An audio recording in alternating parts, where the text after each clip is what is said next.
Alright, so this is martial arts. This is martial artists that you should know and you should check out. Alright? So, I got some honorable mentions. They will come at the end. And these are martial artists that I idolize.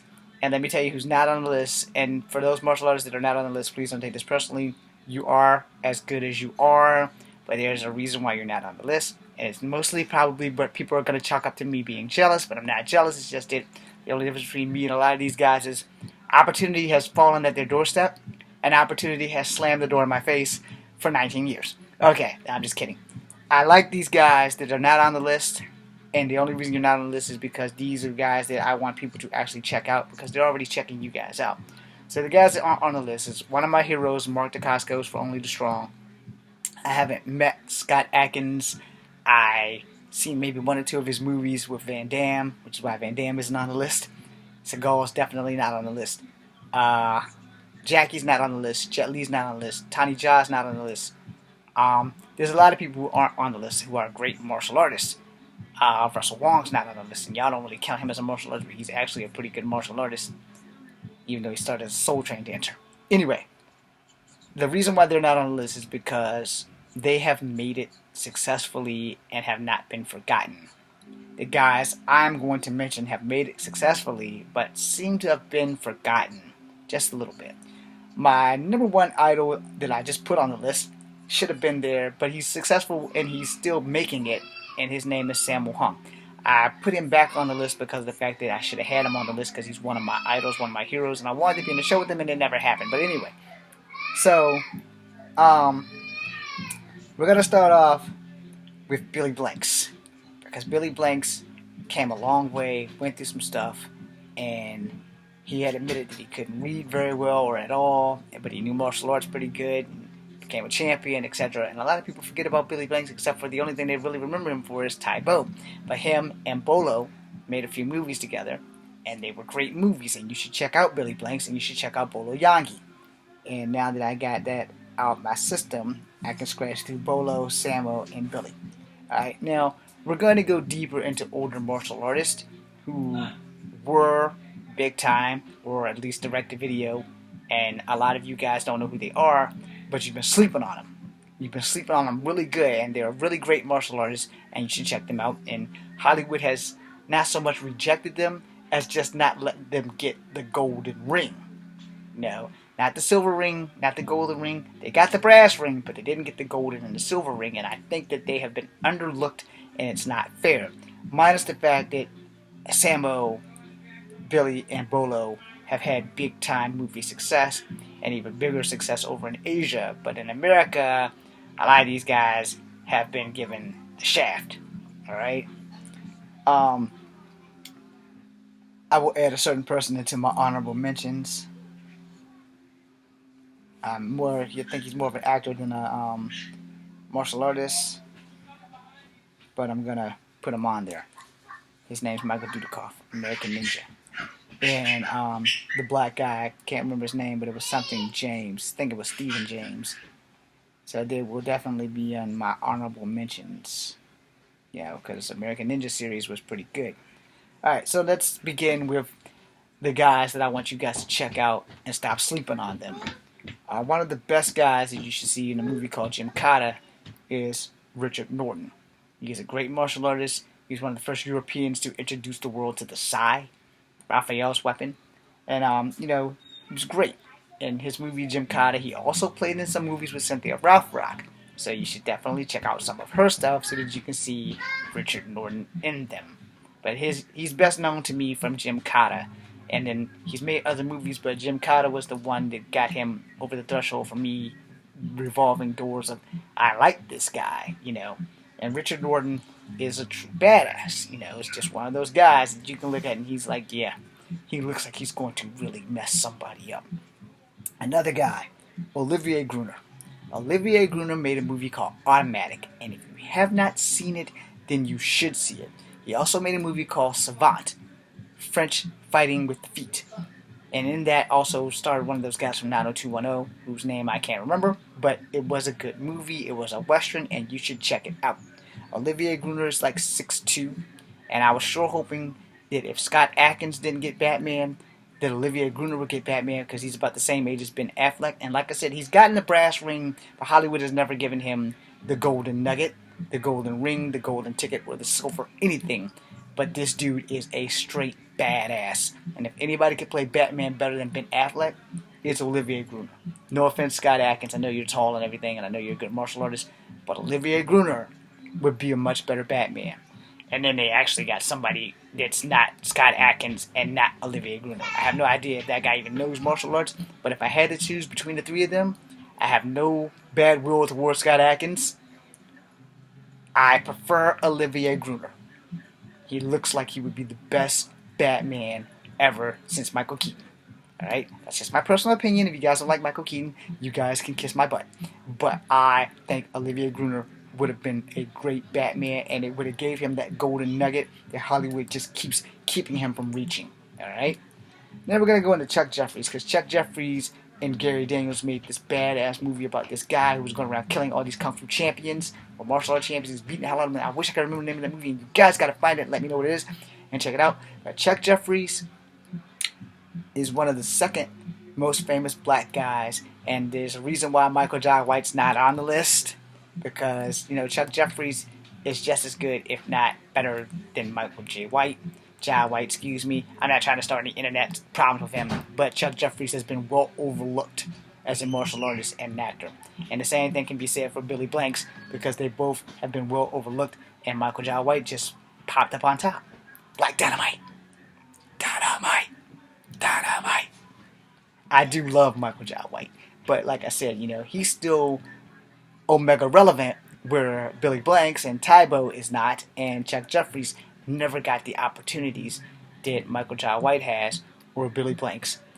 And he definitely didn't have the other honorable mention, which is Ty-Mac, the Last Dragon, who, amazingly enough, didn't really make any more movies after The Last Dragon. He did star in WMAC Masters a couple of times, which was like a thrill for me to see, because I really liked The Last Dragon.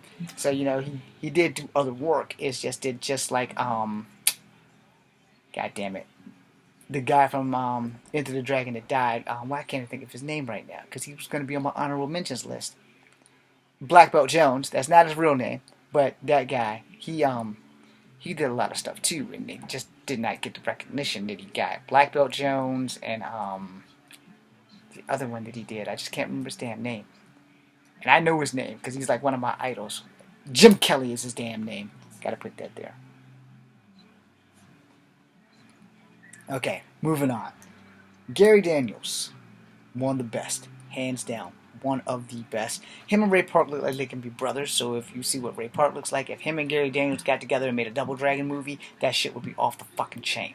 Alright? Do not sleep on Gary Daniels. I mentioned him in the movie Nights with Kathy Long and Chris Christopherson and the guy that talks with General Hackett, because I just forgot his name, Lord Henderson. Those guys are awesome, but if you see Gary Daniels, if him and either Richard Brandon from WMAC Masters, aka Yang Yang Man, or him and Ray Park, because they look almost damn near like they could be brothers, if both of them made a Double Dragon movie, sell out. That shit would sell out with the right director and the right choreograph, right actors and stuff.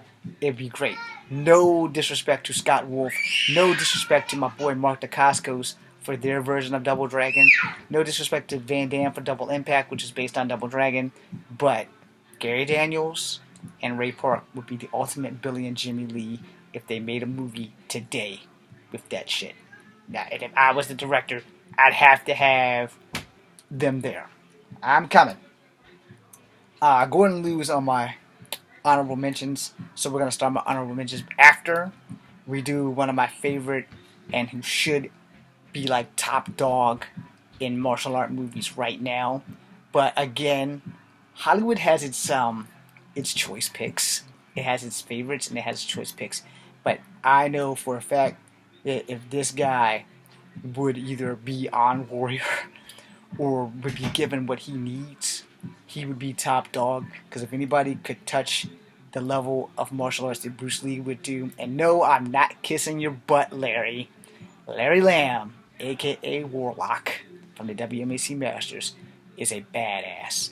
and he would be top dog. But Hollywood, like I said, has their issues, and it's not just Hollywood; it's other places too that they have that. I don't really want an Asian hero, but Larry Lamb, an Asian top dog. I'm telling you, if Larry Lamb was given the golden opportunities, like when he was doing WMAC Masters and stuff like that, if they would have let him go higher, then that, you know, he'd be top dog. And I damn sure want to work with Larry Lamb before I die. I talk to him on Facebook every now and again. I damn sure want to work with him. And the honorable mentions start with the WMAC. I can't name them all, so to shorten that list, I'm going to say every member of WMAC, male and female alike. I'm going to name the ones that I can remember off the bat, and only because I can't remember your actual name would I not be able to say your name. I will be able to either give your code name or your stage name or whatever. So we're going to start with Eric Betts, Panther. Hakeem, the Machine Olsen. Turbo, I cannot remember your name, but I remember Turbo. Jamie Great Wolf Webster. Tiger Claw. Red Dragon. Hurt Perez Olympus. Kid Carmichael Simon. Mike Chat, because I can never pronounce your name, so Mike Chat, aka the Blue Ranger, aka Marshall Tribes. These guys are hands down the best of the best of the best. Really the Bam. Damn it, I can't remember his name. Ho Sampat, Superstar, and his brother. I may have did that backwards. Kian Nguyen, Tsunami. There's the whole WMAC Masters roster, including the Ninjas. All of those guys, hands down, are awesome. And you know the thing with that is that again, Hollywood has its chosen favorites. If you don't have a good face, you don't get a lot of opportunities. Whether you can act your way out of a wet paper bag or not, it's beyond that. Whether you are a great martial artist, it's beyond that. Everybody who's running the show has their chosen favorites. So it's kind of, do you want to work or do you want to make friends? You kind of need to make friends to work, especially when you're like Asian in Hollywood. And Shannon Lee's making a difference about that, and she's not being discriminatory with Warrior, you know. So you know, it just depends. Certain things and aspects work like that. We're moving on now. Stephen James, American Ninja. He's the black guy. Really good, really good, really good. He also played Kung Fu Joe and I'm Gonna Get You Sucker. Alright? Michael Dudikoff, American Ninja. All of the American Ninjas that he was in were awesome. And even the ones where the guy replaced him, whose name I can't remember, he was good too.